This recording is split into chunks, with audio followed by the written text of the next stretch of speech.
Answer सही बताना है। देखो आपको मैं इतना अधिकार दे रहा हूं कि आप गूगल से पूछ के भी उत्तर बता सकते हो।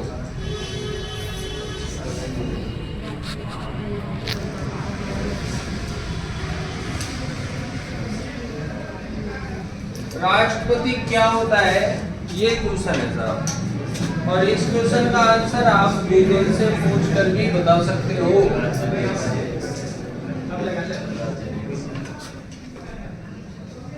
इस क्वेश्चन का आंसर राज्य अध्यक्ष आएगा, यानी कि यहाँ पर पहला ऑप्शन क्यों गलत है, क्योंकि देश में शासन की जो शक्ति है वो प्रधानमंत्री के पास है, और इस कारण देश का जो शासनाध्यक्ष होता है वो कौन होता है, प्रधानमंत्री होता है।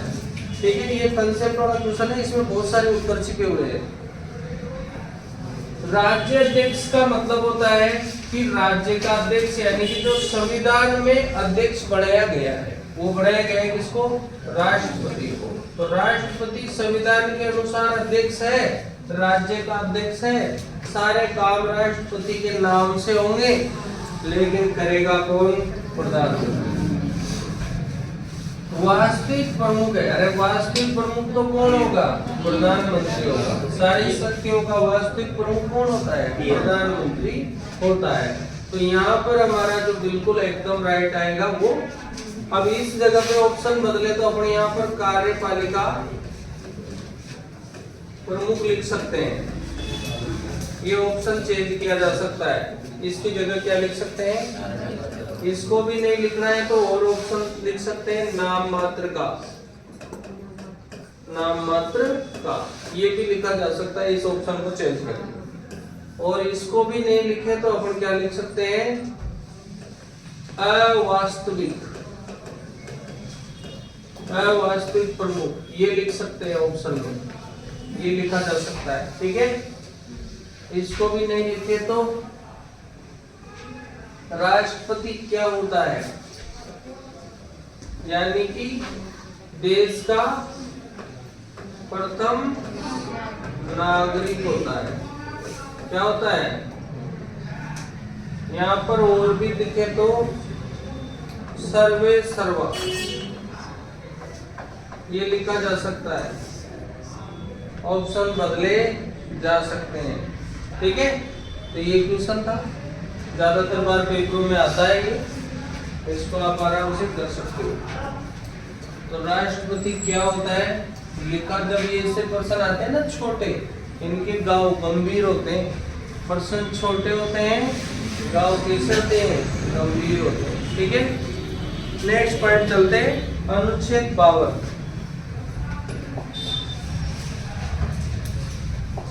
अनुच्छेद 52 में हमारे यहाँ पर राष्ट्रपति का पद है।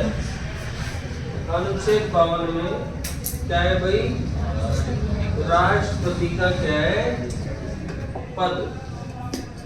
भारत का एक क्या होता है, राष्ट्रपति। देखो भारत का राष्ट्रपति, अनुच्छेद 52 में भारत का राष्ट्रपति, मतलब राष्ट्रपति का क्या है, पद। कौन से अनुच्छेद में, 52। 53 में कार्यपालिका का मुखिया, देखो कार्यपालिका का मुखिया। 53 में क्या है, कार्यपालिका का मुखिया, कार्यपालिका का मुखिया। मुखिया होने के कारण ये कार्यपालिका का विस्तार कर देता है, और ये अपने अधिकार जो प्रयोग करता है मंत्री परिषद की सहायता से करता है। तो लिखो, यह कार्यपालिका शक्तियों का प्रयोग, कार्यपालिका शक्तियों का प्रयोग अधीनस्थों के माध्यम से करता है। अधीनस्थों में कौन आ जाएगा, मंत्री परिषद आ जाएगी। शक्तियों का प्रयोग अधीनस्थों के माध्यम से करता है। किसके माध्यम से करता है,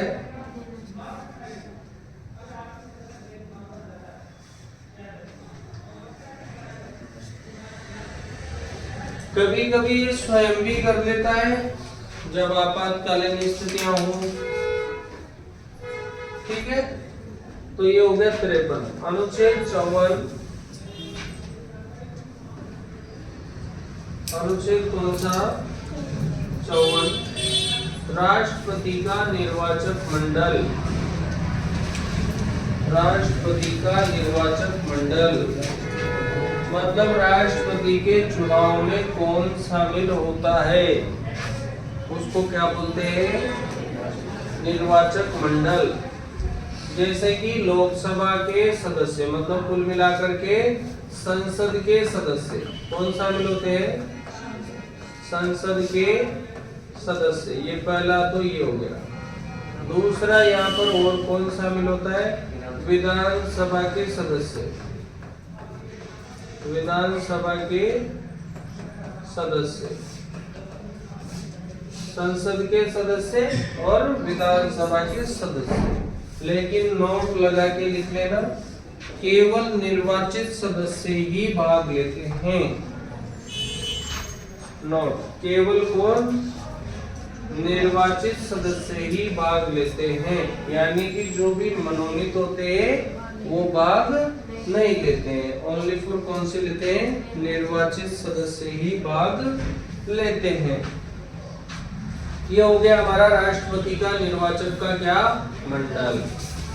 केवल निर्वाचित भाग लेते हैं, तो विधान परिषद के सदस्य भाग नहीं लेंगे, लोकसभा के भी भाग नहीं लेंगे मनोनीत वाले, और राज्यसभा के भी भाग नहीं लेंगे। ठीक है। अगला प्रश्न हमारे सामने है अनुच्छेद 55। अनुच्छेद 55 में निर्वाचन की पद्धति, राष्ट्रपति का चुनाव कैसे होता है? निर्वाचन की पद्धति, निर्वाचन की पद्धति, निर्वाचन कैसे होता है?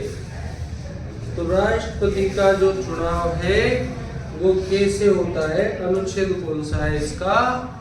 55। तो राष्ट्रपति के निर्वाचन की पद्धति या फिर रीति, पद्धति या फिर रीति। तो एकल संक्रमणीय मत प्रणाली से होता है। देखो, एकल संक्रमणीय मत प्रणाली से होता है।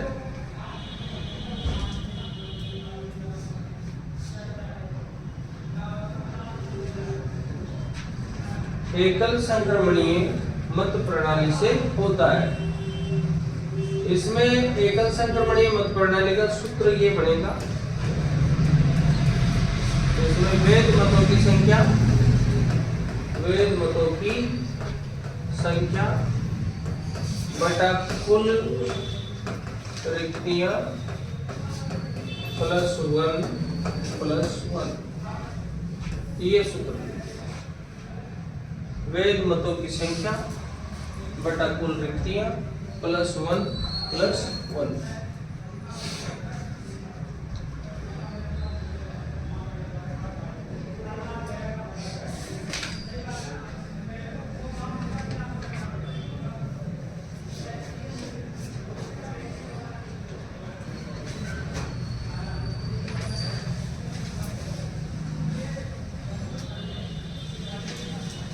इसमें ये जो कोटा है ये प्राप्त करना होगा, इसको बोलते हैं न्यूनतम कोटा।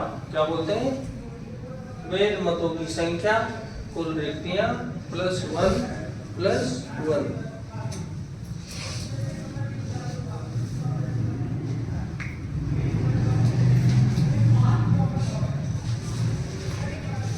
इसको प्राप्त करने के लिए अलग अलग प्रकार के मत मूल्य जारी होते हैं।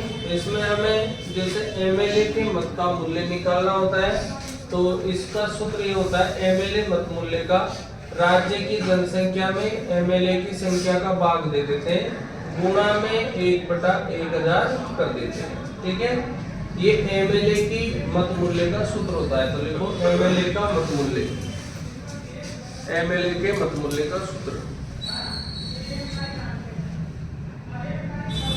इस सूत्र को हम ऐसे भी लिख सकते हैं, राज्य की जनसंख्या, राज्य की जनसंख्या बटा एमएलए की संख्या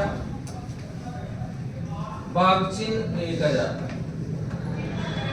भाग चिन्ह को जब गुणा में बदला जाता है तो क्या किया जाता है, आप समझते हो कि गुणा का चिन्ह लगा के 1/1000 कर देते हैं। तो ये भाग चिन्ह लगाएगा, तो यहाँ पर भाग चिन्ह लगाएगा, 1000 लिखा आएगा, और जब इसको गुणा में चेंज करोगे तो 1/1000 कर दोगे। ठीक है, तो यहाँ पर राज्य की जनसंख्या, एमएलए की संख्या 1/1000, या तो ये आ जाए या फिर आपका ये वाला सूत्र आ जाए, राज्य की जनसंख्या, एमएलए की संख्या, भाग चिन्ह 1000, दोनों चीज एक ही है।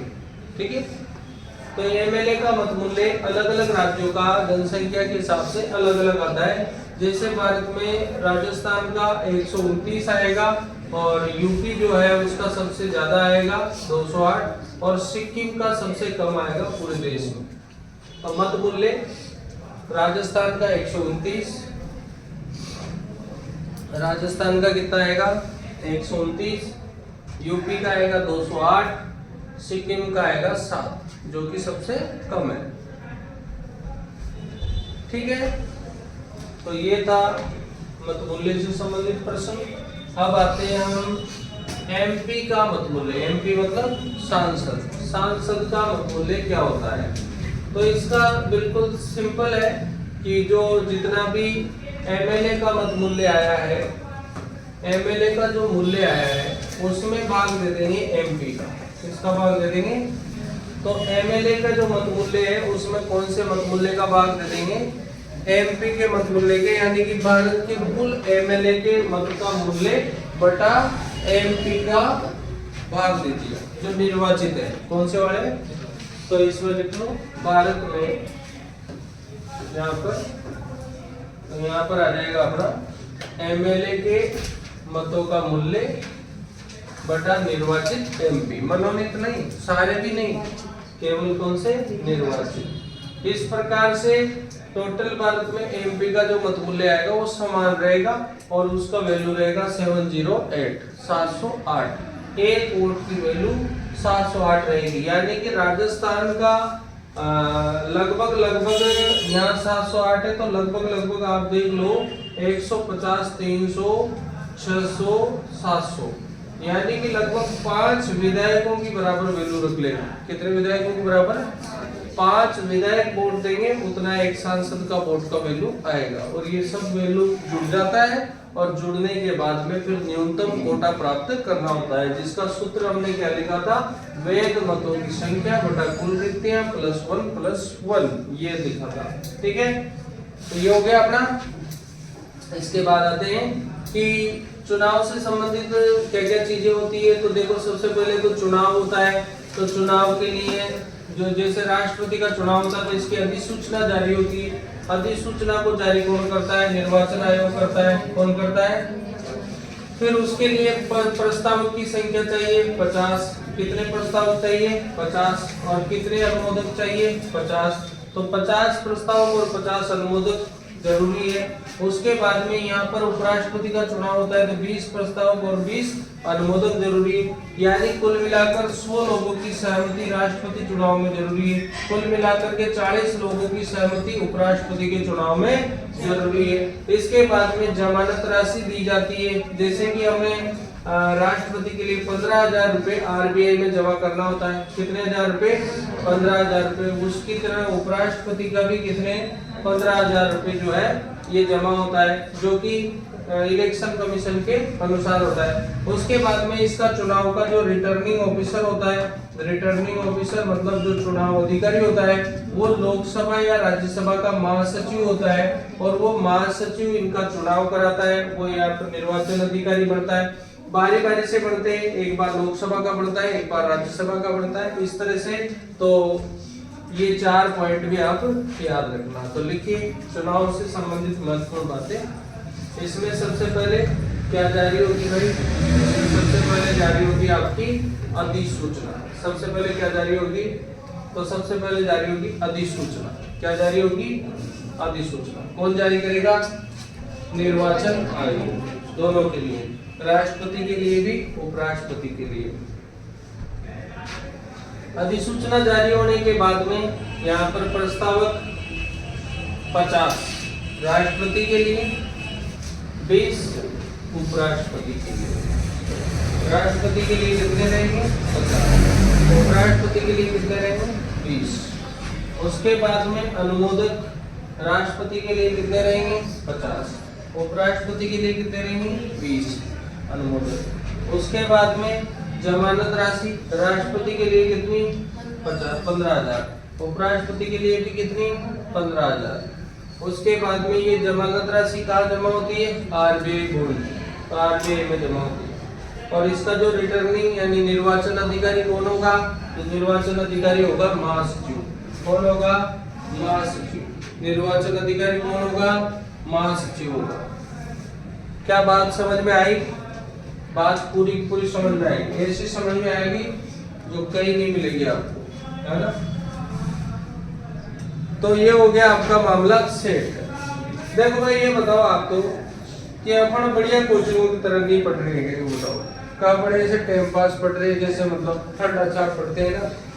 हाँ नहीं, लोगों को लगता है छोटी जगह पे क्या पढ़ाते होंगे, हाँ लगता है ऐसा है, लेकिन भाई साहब बड़ी जगह से भी बाहर पढ़ रहे हैं अपन, है ना। नहीं बहुत अच्छा नहीं, मैं तो खुद ही जानता हूँ, मैं मेरी पढ़ाई में खुद ही कर लेता हूँ। हाँ बड़ी जगह कहीं नहीं लगती है, अपना पॉइंट इतना ही खतरनाक है, पर वो क्या है कि समझदार को इशारा होता है, हर इंसान को नहीं समझाया जा सकता। लेकिन मुझे इतना पता है कि अगर कोई बंदा जो मैं बोल रहा हूँ और अगर उन पॉइंटों को वो कवर कर ले तो वो कहीं भी पढ़ लिया हो इससे बेस्ट नहीं सीखेगा। तो ये है, क्योंकि वहाँ पे क्या पढ़ा रहे हैं, वहाँ पे वो 5-7 पॉइंट बताते हैं, अपन पॉइंट ही नहीं छोड़ रहे, है ना। अपन एक एक चीज को कवर कर रहे हैं ताकि छोटा क्वेश्चन भी आए तो कर ले, बड़ा क्वेश्चन भी आए तो कर ले। अभी अपन इसको छोड़ सकते थे, कोई दिक्कत नहीं है, लेकिन अपन ने इसको इस तरह से तैयार किया है कि दबाव ही नहीं पड़े दिमाग में, ठीक है ना। आ जाओ, राष्ट्रपति का कार्यकाल। किसका कार्यकाल? राष्ट्रपति का कार्यकाल। तो राष्ट्रपति का कार्यकाल कितना होता है? 5 वर्ष का होता है। तो राष्ट्रपति का कार्यकाल लिख लो 5 वर्ष का। कितने वर्ष का होता है? 5 वर्ष का। राष्ट्रपति का कार्यकाल 5 वर्ष का होता है, लेकिन ध्यान रखने वाली बात क्या है? पद ग्रहण करने से 5 वर्ष। किससे? पद ग्रहण से। देखो अब क्या होता है कि राष्ट्रपति का कार्यकाल से पहले भी उसे हटाया जा सकता है। कैसे कैसे हटाया जा सकता है? महाभियोग द्वारा, त्याग पत्र द्वारा, 2 तरीके हैं, या फिर डायरेक्ट भगवान बुला ले तो वो भी है ना, मृत्यु हो जाए वो भी तरीका है। महाभियोग से हटा सकते हैं, त्याग पत्र से हटा सकते हैं। महाभियोग से अगर हटाएंगे तो संसद के किसी भी सदन में महाभियोग का प्रस्ताव लाएंगे। त्याग पत्र से हटाएंगे तो ये खुद ही त्याग पत्र देगा किसको? उपराष्ट्रपति को। और इसकी सूचना उपराष्ट्रपति किसको देगा? लोकसभा अध्यक्ष को, खुद नहीं देगा। त्याग पत्र किसको दिया जाएगा? उपराष्ट्रपति को, और उपराष्ट्रपति इसकी सूचना किसको देगा? लोकसभा अध्यक्ष को देगा। उसके बाद में जो है ये वैलिड होगा, पहले सूचना होगी फिर त्याग पत्र होगा। यहाँ पर लिख लो पद से हटाने के लिए नंबर 1 महाभियोग का प्रस्ताव किसी भी सदन में। महाभियोग का प्रस्ताव किसी भी सदन में, किसी भी सदन से मतलब दोनों सदन है, लोकसभा और राज्यसभा, किसी भी सदन में ला सकते हैं। दूसरी बात ये ध्यान रखना कि महाभियोग 2 ही तरह से लगा सकते हैं, या तो वो संविधान का क्या करें? उल्लंघन करें, या फिर संविधान का क्या करें? अतिक्रमण करें। उल्लंघन या अतिक्रमण मतलब कदाचार क्या करें? तो ये अब लिखो त्याग पत्र। त्याग पत्र उपराष्ट्रपति को देता है। त्याग पत्र किसको देता है? उपराष्ट्रपति को देता है। और उसकी जो सूचना है उपराष्ट्रपति किसको देता है? लोकसभा अध्यक्ष को देता है। तो राष्ट्रपति अपना त्याग पत्र तो किसको देता है? उपराष्ट्रपति को। और इसकी सूचना किसको दी जाती है? लोकसभा अध्यक्ष को। अगर ऐसी कंडीशन हो कि जब उपराष्ट्रपति नहीं हो तो त्याग पत्र किसको देना पड़ेगा? फिर सीजेआई को। जब उपराष्ट्रपति नहीं हो तो फिर मुख्य न्यायाधीश को त्याग पत्र देना पड़ेगा। ठीक है, ये पॉइंट रेडी हो गया। चलो नेक्स्ट पॉइंट चलते हैं हम। तो ये हो गया त्याग पत्रों वाली बात। ये सूचना वाला प्रश्न एक पेपर में पूछ लिया था कि उपराष्ट्रपति इसकी सूचना किसको देता है, तो कर सकते हो आराम से। अब आ जाओ पुनर्निर्वाचन 57 में। पुनर्निर्वाचन, पुनर्निर्वाचन का मतलब राष्ट्रपति कितनी बार बन सकता है, तो भारत में कितनी भी बार, कितनी भी बार, भारत में कितनी भी बार क्या होता है, पुनर्निर्वाचन हो सकता है। कितनी भी बार पुनर्निर्वाचन हो सकता है। अमेरिका में 2 बार, अमेरिका में कितनी बार, 2 बार। भारत में कितनी भी बार, अमेरिका में कितनी बार, 2 बार। 58 में लिखो राष्ट्रपति की योग्यता है, राष्ट्रपति की योग्यता है, राष्ट्रपति की क्या योग्यता है। 3 इंपॉर्टेंट योग्यताएं होती है।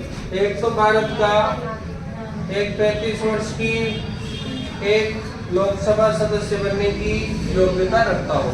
तो 3 मुख्य योग्यताएं होती है।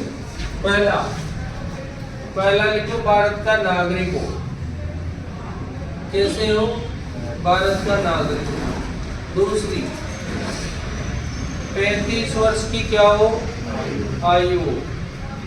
तीसरी लोकसभा सदस्य बनने की क्या हो, योग्यता हो। अब जब उपराष्ट्रपति होगा तो वहां चेंज हो जाएगी ये बात, वहां पे लिखा आएगा राज्यसभा सदस्य बनने की योग्यता हो, इसमें लिखा आएगा लोकसभा सदस्य बनने की योग्यता हो। बस इतना सा चेंज करना है। भारत का क्या हो, नागरिक हो, 35 वर्ष की क्या हो, आयु हो, लोकसभा सदस्य बनने की क्या रखता हो, योग्यता रखता हो। ठीक है, ये 3 है। ये चौथी जो पॉइंट है ये शर्त है, ये योग्यता नहीं है, ये क्या है, शर्त है। तो शर्त लिख लो, लाभ के पद पर न हो, ये शर्त है बेटा, ये योग्यता में नहीं है। पेपर में प्रश्न आ जाएगा कौन सा गलत है, ये गलत है, ये योग्यता नहीं है, ये लिख दिया इसमें भले, लेकिन ये शर्त है, ये योग्यता नहीं है। शर्त क्या है, लाभ के पद पर नहीं है। तो इनमें से कौन सी बात 58 में नहीं लिखी है, ये 59 में लिखी है। कहाँ लिखी है, 59 में, अनुच्छेद 59 में लाभ के पद पर नहीं हो, ये शर्त है। क्या है ये, शर्त, योग्यता नहीं है। ठीक है, 59, ये देखो ये शर्त में लिखा है, ये यहाँ गलती से हो गया। यहाँ पे देखो, एक तो लाभ के पद पर, और कोई भी उसके जो शर्त है, कोई भी परिवर्तन नहीं होगा, जैसे बढ़ने के बाद उसका पद वेतन कम नहीं होगा, और उसको निःशुल्क पद वगैरह मिलेगा। MP MLA नहीं होगा चाहिए, MP MLA लाभ के पद होते हैं। कौन से पद होते हैं, तो ये लिख लो, शर्त में लाभ के पद पर नहीं हो, बस ये एक बात, ये शर्त है, MP MLA नहीं हो, ये भी लिख लेना। और इसी अनुच्छेद में ये लाइन इंपॉर्टेंट है जो पेपर में पूछी जा सकती है, कि इसके वेतन भत्तों में कोई भी परिवर्तन नहीं होगा। ये कौन से अनुच्छेद में है, 59 में है। इसके वेतन भत्तों में कोई भी परिवर्तन नहीं होगा। कौन से अनुच्छेद में है भाई, 59 में है। बहुत इंपॉर्टेंट आर्टिकल 59, ये लाइन आपके पेपर में आ सकती है। ये लाइन और कोई बच्चे के करने लायक नहीं है, इसको करने के लिए कुछ स्पेशल बच्चे ही होंगे जो इसका राइट आंसर कर देंगे। वेतन भत्ते और लाभकारी अलाभकारी परिवर्तन नहीं हो। ठीक है भाई, चलिए आगे बढ़ा जाए। अनुच्छेद नंबर 60, दिला दो शपथ। क्या दिलाओ बेटा, शपथ लगाओ, राष्ट्रपति को शपथ। राष्ट्रपति शपथ लेता है ईश्वर की और सत्यनिष्ठा की। किसकी शपथ लेता है, संविधान की शपथ तो लेते ही है, तो संविधान के सामने किसकी लेते हैं, ईश्वर की, और किसकी लेते हैं, सत्यनिष्ठा की। ये शपथ दिलाओ, राष्ट्रपति को शपथ, या फिर शपथ का प्रारूप कौन से अनुच्छेद में मिलेगा आपको। उसके अलावा संविधान और विधि की शपथ लेते हैं, जिसमें संविधान का परिरक्षण, संरक्षण और प्रतिरक्षण किया जाएगा। ये पूरी शपथ का प्रारूप है। कौन से वाले आर्टिकल में, 60 में। आप लोग एक बार राष्ट्रपति की शपथ का प्रारूप बना लेना, जरूरी है वो, क्योंकि काफी बार पेपर में ऐसा प्रश्न मिलेगा आपको कि राष्ट्रपति की शपथ का कोई शब्द हटा देगा और उस शब्द को आपसे करवाएगा। तो यहाँ पर आप लोग 2-3 लाइन छोड़ के लिखना ताकि वो प्रारूप रेडी हो जाए। ठीक है, तो यहाँ पर मुख्य न्यायाधीश जो है वो क्या दिलाएंगे, शपथ। अगर वो नहीं है तो फिर कौन दिलाएगा, वरिष्ठ न्यायाधीश। तो लिख लो भारत के मुख्य न्यायाधीश दिलाएंगे। कौन दिलाएंगे भाई, भारत के मुख्य न्यायाधीश शपथ दिलाएंगे। तो ये आर्टिकल 60 में शपथ का क्या है, प्रारूप है, खत्म हुआ। उसके बाद चलते हैं अनुच्छेद 61 और 61 में हमारे सामने आएगा महाभियोग। राष्ट्रपति पर क्या आएगा बेटा, महाभियोग। राष्ट्रपति पर क्या चलाएंगे, महाभियोग। क्या होता है महाभियोग, एक राष्ट्रपति को हटाने की प्रक्रिया है। ये जो शब्द लिखा हुआ है अर्ध न्यायिक प्रक्रिया, ये पेपर में काफी बार पूछ लिया जाता है। महाभियोग क्या है, महाभियोग एक अर्ध न्यायिक प्रक्रिया है। कैसे, आदि तो न्यायिक है और आदि न्यायिक नहीं है, इसलिए इसको क्या बोलते हैं अपन, क्योंकि आधा काम तो कार्यपालिका का है और आधा काम जांच का है। इस प्रकार से इसको क्या नाम देते हैं अपन, अर्ध न्यायिक प्रक्रिया है। पेपर में प्रश्न पूछ लेगा महाभियोग क्या है, महाभियोग एक अर्ध न्यायिक प्रक्रिया है।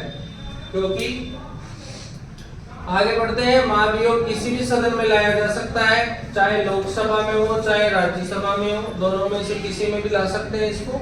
तो पहला सदन इस पर आरोप लगाता है और दूसरा सदन इसकी जांच करता है। पहला सदन क्या लगाता है, आरोप, और दूसरा सदन क्या करता है, दूसरा सदन क्या करता है, जांच करता है। पहला सदन आरोप लगाता है और दूसरा सदन क्या करता है, जांच करता है। जो भी पहला होगा, जैसे इसने आरोप लगाया तो ये जांच करेगा, इसने आरोप लगाया तो ये जांच करेगा। पहला सदन आरोप लगाता है, दूसरा सदन क्या करता है, जांच करता है। लिख लिया इतना।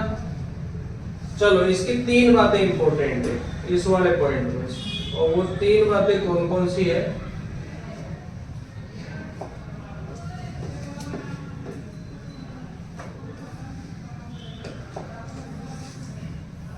तीन बातें इंपॉर्टेंट है। और 3 बातें कौन सी है कि जैसे आरोप लगाया जाएगा तो आरोप लगाने के साथ ही उसकी कुछ शर्तें होगी कि भाई कितने दिन पहले तो जानकारी देना है, सूचना देना है, ये सारी बातें हैं।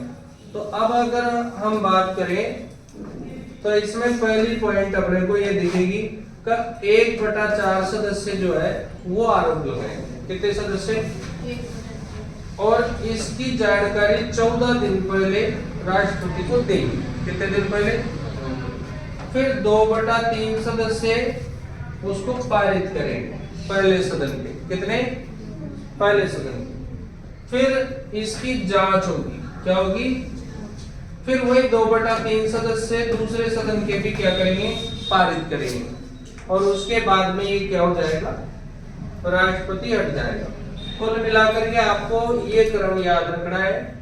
1/4 सदस्य क्या करेंगे, प्रस्ताव लाएंगे। कितने सदस्य, पहले सदन के, कौन से सदन के, उसके बाद में जो है प्रस्ताव लाने के बाद में पहले सदन के 2/3 सदस्य क्या करेंगे, पारित करेंगे। कितने सदस्य, 2/2। फिर उसके बाद क्या होगी, जांच। क्या होगी भाई, जांच होगी, और जांच होने के बाद फिर 2/3 सदस्य क्या करेंगे, पारित करेंगे, और उसके बाद राष्ट्रपति क्या हो जाएगा, हट जाएगा। कुल मिलाकर के शुरुआत कितने से हो रही, 1/4। और इस 1/4 सदस्यों के प्रस्ताव लाने की सूचना कितने दिन पहले, 14 दिन पहले दे देना चाहिए, किसको, राष्ट्रपति को। तो यहाँ पर 1/4, 2/3, 2/3, ये याद रखना। पूरा सीक्वेंस पूछ लेता है पेपर में। कैसे पूछेगा कि भाई राष्ट्रपति पर महाभियोग की प्रक्रिया को समझाओ। नंबर 1 पॉइंट, 1/4 सदस्य प्रस्ताव लाएंगे किसी भी सदन के। नंबर 2 पॉइंट, 14 दिन पहले उसे सूचना देंगे। नंबर 3 पॉइंट, पहले सदन के 2/3 सदस्य उसे पारित करेंगे। नंबर 4 पॉइंट, दूसरा सदन उसके बाद उसकी जांच करेगा। अगर आरोप सही पाए जाते हैं तो 2/3 से वो भी पारित कर देगा। अगर पारित हो जाता है तो राष्ट्रपति हट जाता है। ठीक है, उसी समय से। तो ये कुछ 3-4 बातें, तो ये ध्यान रखना हमें को, ये वाला क्रम बन रहा है इसमें।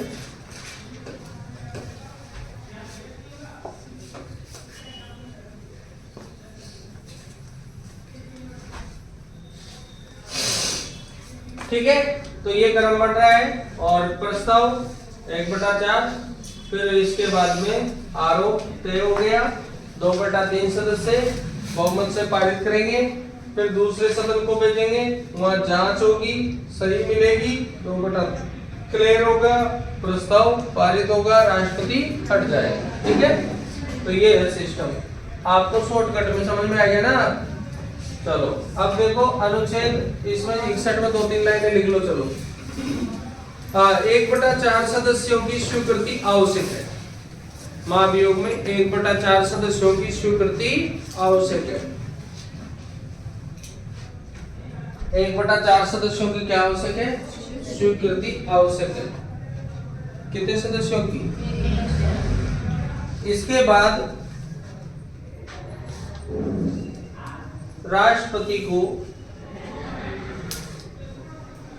14 दिन पूर्व सूचित करते हैं।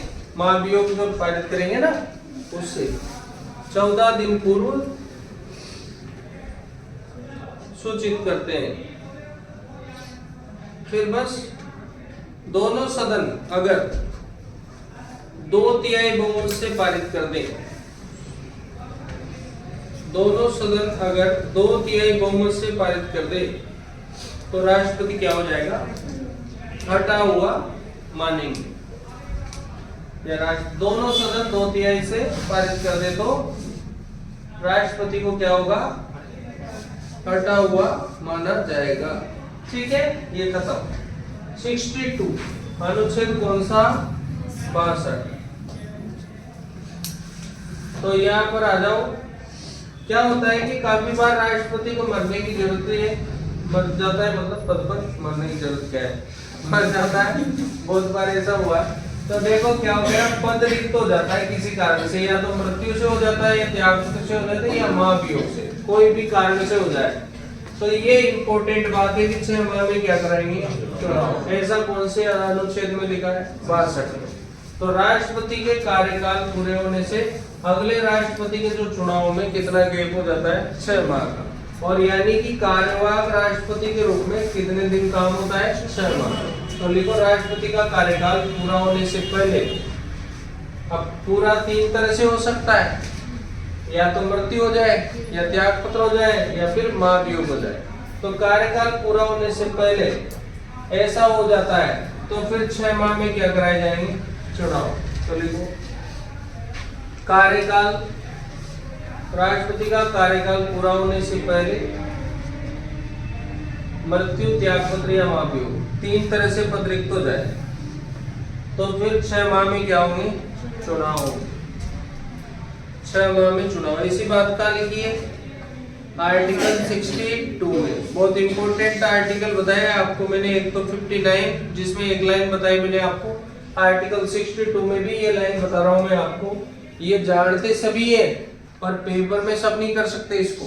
इस चीज को ऐसा कोई बच्चा नहीं है जो राष्ट्रपति पढ़ा है वो जानता नहीं है, हर बच्चा जानता है। लेकिन अगर यही क्वेश्चन ऐसे आ जाए कि ये बात कहाँ लिखी है, तो इसको फिर कोई नहीं जानता है। स्पेशल पॉइंट है आर्टिकल 62 में। चलो ठीक है, अब शक्तियों की बात करते हैं। शक्तियां, राष्ट्रपति को शक्तियां जो है, वैसे तो 5 प्रकार की शक्तियां मुख्य होती है, लेकिन कार्यपालिका की शक्तियां, विधायिका संबंधी शक्तियां, और उसके बाद न्यायिक शक्तियां, सैन्य शक्तियां, कूटनीतिक और आपातकालीन। मेन तो 5 होती है, पर इस तरह से सभी तरह की शक्तियां राष्ट्रपति को प्राप्त है। तो कार्यपालिका की, विधायिका की, वित्तीय शक्तियां, न्यायिक शक्तियां, सैन्य शक्तियां, कूटनीतिक और आपातकालीन शक्तियां, सारी प्रकार की शक्तियां राष्ट्रपति को प्राप्त है। पर मोटे तौर पर शक्तियों को हम 2 भागों में बांट सकते हैं, एक सामान्य शक्तियां और एक आपातकालीन शक्तियां। सामान्य और आपातकालीन शक्तियां ये मोटे तौर पर कितने प्रकार की होती है? 2 प्रकार की होती है, एक सामान्य शक्तियां और एक कौन सी? आपातकालीन शक्ति। अगर डायरेक्ट पूछ ले राष्ट्रपति की शक्तियों को हम दो भागों में बांट सकते हैं, एक तो कौन सी सामान्य और एक कौन सी आपातकालीन शक्तियां।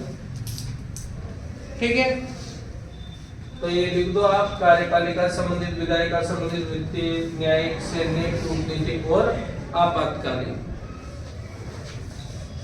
और मोटे तौर पर सामान्य शक्तियां और आपातकालीन शक्तियां। इसमें से कोई भी क्वेश्चन ऐसा नहीं कि शक्तियों को कितने भागों में बांटा जाता है, 2 3 4 ऑप्शन नहीं बैठता इसमें ना। ठीक है, तो सबसे पहला आते हैं अपन कार्यपालिका शक्तियां। कौन सी शक्तियां? कार्यपालिका शक्तियां। देखिए, कार्यपालिका का मुखिया होने के नाते राष्ट्रपति जो है विभिन्न प्रकार की क्या करता है, नियुक्तियां करता है, तो वही कार्यपालिका शक्ति है। तो देखो, विभिन्न प्रकार की नियुक्तियां करना।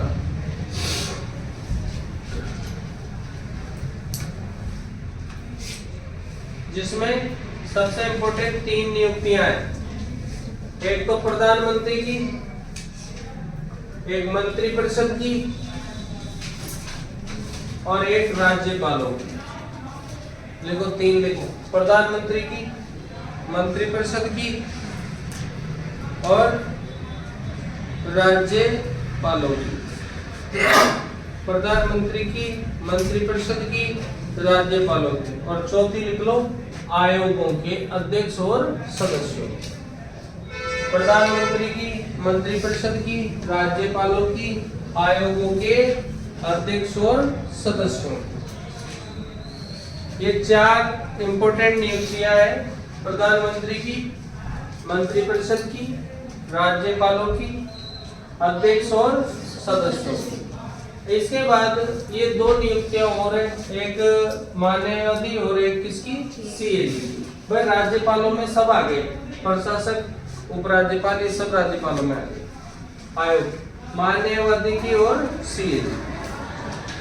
इनमें से राष्ट्रपति के प्रसाद पर्यंत जो नियुक्तियां होती है वो होती है, एक तो किसकी, प्रधानमंत्री, एक किसकी, राज्यपाल, एक किसकी, मान्यवादी।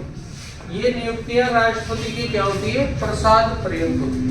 लेकिन ये नियुक्तियां राष्ट्रपति के प्रसाद, ये तो होती है प्रसाद पर्यंत, ये वाली नियुक्ति राष्ट्रपति के प्रसाद पर्यंत नहीं होती है। कौन सी? एक तो मान्यवादी और एक कौन सी, आयोगों के अध्यक्ष। कौन सा आयोग? यूपीएससी। कौन सा आयोग? इनके आयोगों के अध्यक्षों को हटाने के लिए राष्ट्रपति को पावर नहीं है। इनको हटाने के लिए एक न्यायिक कार्यवाही होती है, जिसको महाभियोग जैसी कार्यवाही कहा जाता है। ठीक है, तो अभी प्रधानमंत्री को राष्ट्रपति हटा सकता है, मंत्री को राष्ट्रपति हटा सकता है, मान्यवादी को राष्ट्रपति हटा सकता है, राज्यपाल को राष्ट्रपति हटा सकता है, प्रशासक को राष्ट्रपति हटा सकता है, उपराज्यपाल को हटा सकता है, लेकिन आयोगों के और सीएजी के अध्यक्ष को राष्ट्रपति नहीं हटा सकता है। निर्वाचन आयोग के अध्यक्ष को राष्ट्रपति नहीं हटा सकता है। ये है मामला। ठीक है, तो ये आपका हो गया कार्यपालिका शक्ति। आर्टिकल 74 काफी इंपॉर्टेंट आर्टिकल है। इस शक्ति का प्रयोग करते हैं किसी भी मंत्रिपरिषद के द्वारा जो प्रस्ताव बनाया जाता है, उस प्रस्ताव को राष्ट्रपति एक बार पुनर्विचार के लिए लौटा सकता है, लेकिन जब वो प्रस्ताव दोबारा से वापस लौटकर राष्ट्रपति के पास आता है तो उस प्रस्ताव को राष्ट्रपति नहीं लौटा सकता है। ऐसा 44वें संविधान संशोधन के अनुसार नियम बना दिया गया। कौन सा नियम है? राष्ट्रपति कार्यपालिका का प्रस्ताव आने पर एक बार पुनर्विचार के लिए लौटा सकता है। कितनी बार? एक बार। दोबारा अगर प्रस्ताव आता है तो उस पर उसे हस्ताक्षर करना ही पड़ता है। ऐसा अनुच्छेद संशोधन कौन सा है? 44। तो लिखो अनुच्छेद 74। मंत्रिपरिषद के निर्णय को एक बार पुनर्विचार के लिए लौटा सकता है। मंत्रिपरिषद के निर्णय को एक बार पुनर्विचार के लिए लौटा सकता है। कौन? राष्ट्रपति। मंत्रिपरिषद के निर्णय को एक बार पुनर्विचार के लिए लौटा सकता है। कौन सा संशोधन है? 44। दूसरी बार में तो हस्ताक्षर करना ही पड़ेगा। अगला लिखो अनुच्छेद 75 प्रधानमंत्री और मंत्रिपरिषद की नियुक्ति। अनुच्छेद 75 में प्रधानमंत्री और मंत्रिपरिषद की क्या है, नियुक्ति है।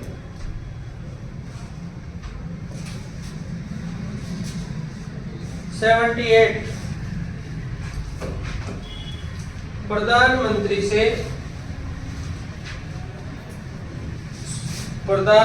से प्रशासन 78 प्रधानमंत्री से प्रशासन की सूचना मांग सकता है कौन, राष्ट्रपति। 78 ठीक। उसके बाद में 315 और 324। 315 में कौन सा आयोग है,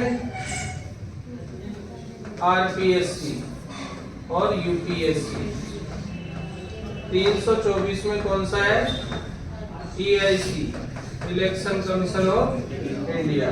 और 280 में कौन सा है, वित्त आयोग फाइनेंस कमीशन। इनकी नियुक्तियां करता है। तो ये लिख लो आप, बस नियुक्तियां तो लिखी। 315 में आरपीएससी यूपीएससी, 324 में इलेक्शन कमीशन और 280 में फाइनेंस कमीशन।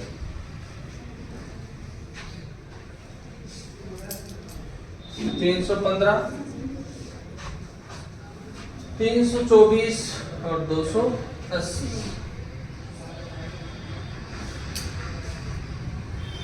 ठीक है। अगला पॉइंट आता है इसमें वित्तीय शक्तियां। दूसरा पॉइंट डालो, वित्तीय शक्ति।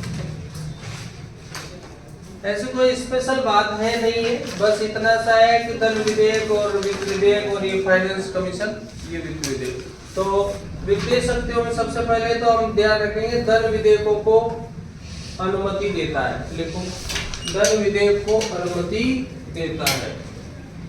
धन विधेयक को क्या देता है, अनुमति देता है कौन, और आकस्मिक निधि पर नियंत्रण रखता है।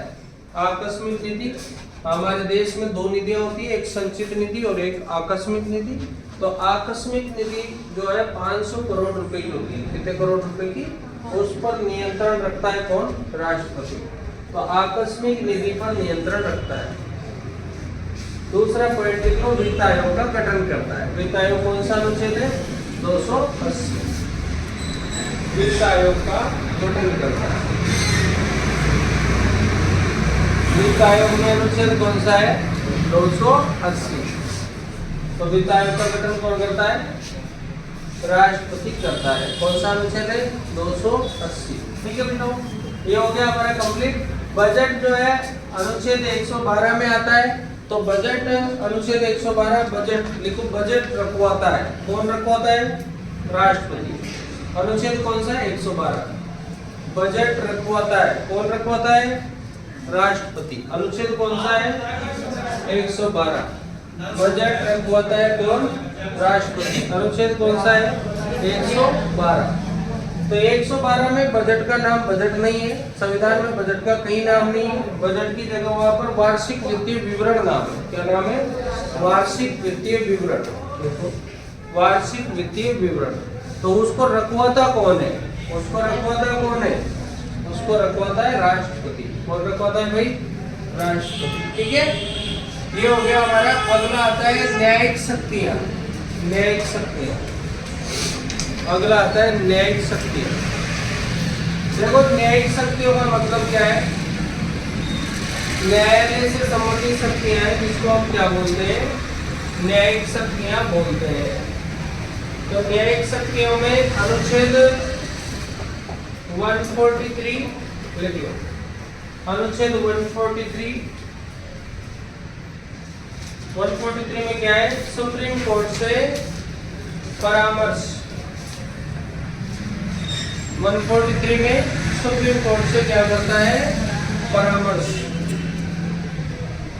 143 ऐसे बोलते हैं, देखो कोई की प्रेमिका होती है तो उसको बोलते हैं ना 143, है ना। तो उससे क्या करता रहता है, वो परामर्श करता है। देख बता, ऐसा करूं कि नहीं करूं, है ना। तो वो उस तरह का ही हाई कोर्ट भी इससे क्या करता रहता है, परामर्श। और आर्टिकल 72 समाधान। 72 में क्या है? समाधान। समाधान मतलब सजा को माफ करना।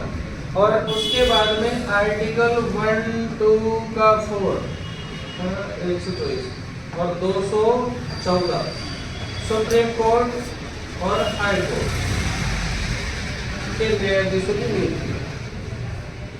124 और 214 सुप्रीम कोर्ट और कौन सा कोर्ट? हाई कोर्ट के न्यायाधीशों की क्या करता है? नियुक्तियां। 124 में तो कौन सा कोर्ट है? Supreme court. और 214 में कौन सा है? हाई कोर्ट के न्यायाधीशों की क्या करता है? नियुक्तियां। इसके अलावा 124, 214 और 241 में संघ न्यायालय, संघ राज्य क्षेत्र, संघ राज्य क्षेत्र के न्यायालय, ये 3 आर्टिकल याद रखना। इनके आर्टिकल इधर उधर हो रहे 124, 214, 241 है ना। संघ राज्य क्षेत्र के लिए क्या है? न्यायालय। तो ये 3 आर्टिकल जो है न्यायपालिका संबंधित है। 124, 214 और 241। ठीक है, ये हो गया। उसके बाद चलो आगे न्यायिक शक्तियां हो गई। आर्टिकल 72 में समाधान। और देखो राष्ट्रपति जो है उसको समाधान का पावर तीनों सूचियों को होता है, राज्य सूची, संघ सूची और समवर्ती सूची। तो नोट लगा लीजिए, राष्ट्रपति को तीनों सूचियों पर समाधान का पावर होता है। तीनों सूचियों पर समाधान का पावर होता है। सर आगे तीनों सूचियों पर समाधान का पावर होता है।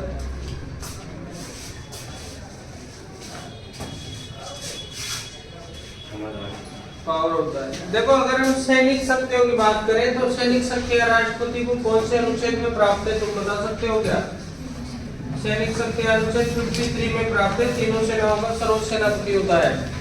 तो लिखो सैनिक शक्तियां अनुच्छेद 53, तीनों सेनाओं का क्या होता है?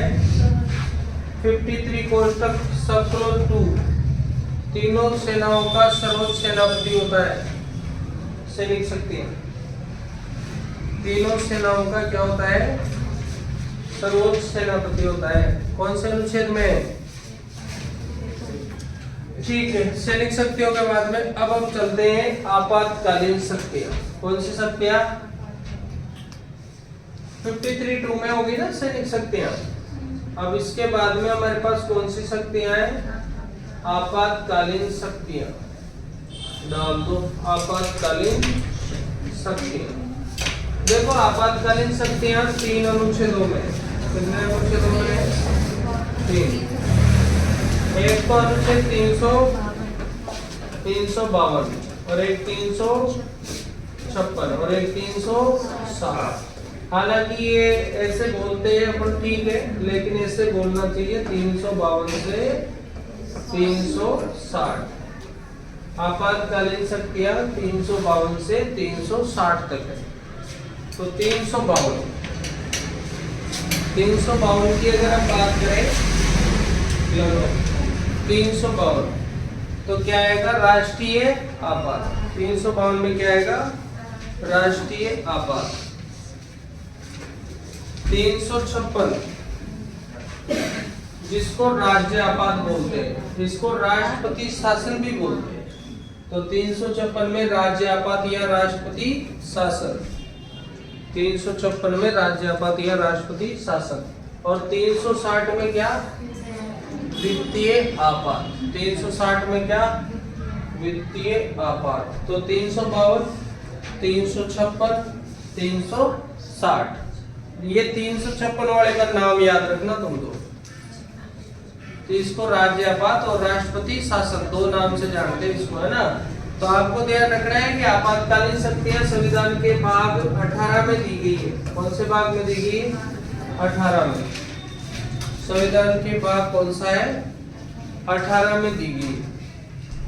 राष्ट्रीय आपात, राज्य आपात और कौन सा आपात होता है? वित्तीय आपात होता है।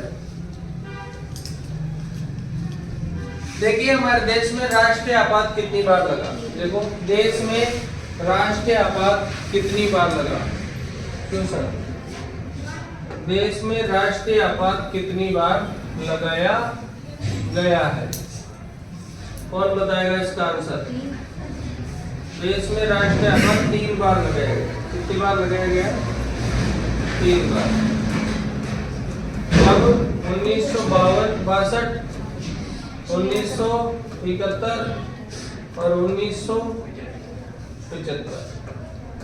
1962, 1971, 1975 3 बार लगाया गया।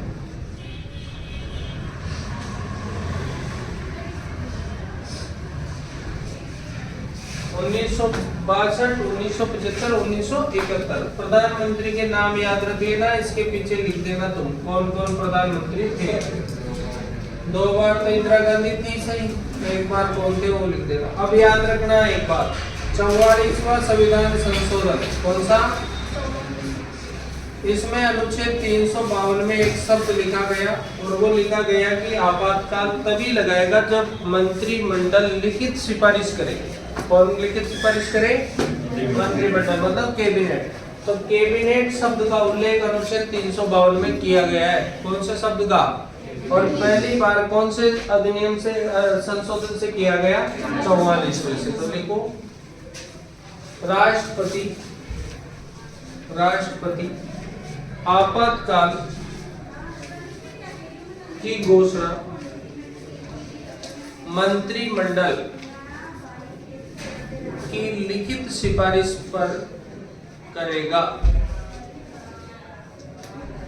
44वां संशोधन, राष्ट्रपति आपातकाल की घोषणा मंत्रिमंडल, मंत्रिपरिषद तो सुन लिया तुमने, अनुच्छेद 74 में है। मंत्रिपरिषद कौन से अनुच्छेद में है, 74 में, लेकिन मंत्रिमंडल कौन से में, 352।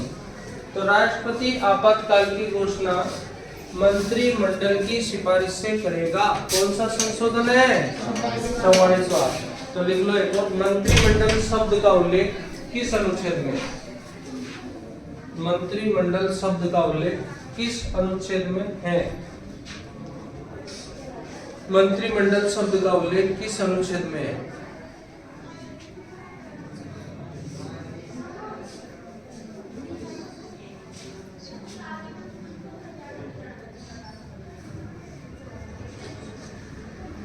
इसके कुछ अन्य रूल भी है कि जब राष्ट्रपति आपातकाल की घोषणा करता है तो उस समय इसको भी संसद से पारित करवाना अनिवार्य है आपातकाल में, और 1 महीने में इसे पारित करवाना चाहिए। तो अगर मान लो उस समय लोकसभा नहीं है तो फिर राज्यसभा पारित करेगी, और जब लोकसभा बढ़ जाएगी तो वो लोकसभा भी 1 महीने में फिर उसको पारित करेगी। तो इसके लिए आपातकाल के प्रस्ताव जो होता है, आपातकाल का प्रस्ताव को 1 माह में क्या करना पड़ता है, 1 माह में पारित करना पड़ता है। और 1 माह में पारित करना पड़ता है तो अगर लोकसभा नहीं है तो राज्यसभा पारित करेगी, और राज्यसभा 2/3 बहुमत से पारित करेगी। कितने बहुमत से, 2/3।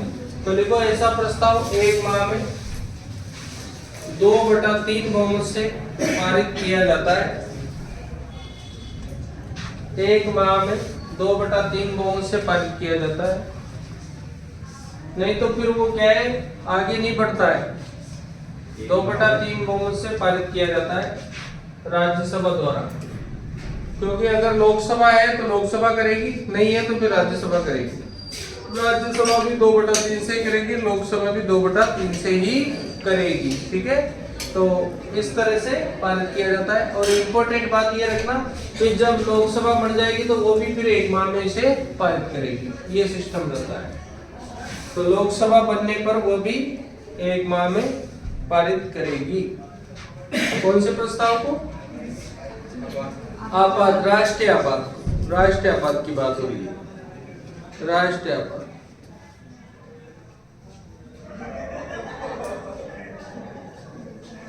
इसका प्रभाव याद रखिए, राष्ट्रीय आपात का प्रभाव क्या पड़ता है, राष्ट्रीय आपात का प्रभाव, तो आर्टिकल 358 में अनुच्छेद 19 पर प्रभाव पड़ेगा। 359 अनुच्छेद 20 और 21 बचे रहेंगे। 358 में अनुच्छेद 19 समाप्त हो जाएगा। अनुच्छेद 19 क्या हो जाएगा? निलंबित हो जाएगा। कौन सा अनुच्छेद? और ये बचे रहेंगे, ये निलंबित नहीं होंगे। कौन कौन से? 20 और 21। आर्टिकल कौन से में लिखा हुआ है? 359 में लिखा हुआ है कि 20 और 21 कभी भी निलंबित नहीं होंगे। और 358 में लिखा है कि अनुच्छेद 19 सबसे पहले क्या हो जाएगा? निलंबित हो जाएगा। ये प्रभाव पड़ेंगे। क्या प्रभाव पड़ेंगे? तो ये सारा सिस्टम, अगर उस समय लोकसभा चल रही हो तो लोकसभा चलती रहेगी, चुनाव वगैरह नहीं होंगे। लोकसभा का कार्यकाल आगे बढ़ाया जा सकता है, 5 साल की जगह 6 साल भी किया जा सकता है। ये भी यहाँ पर प्रभाव रहता है। ठीक है, धन्यवाद।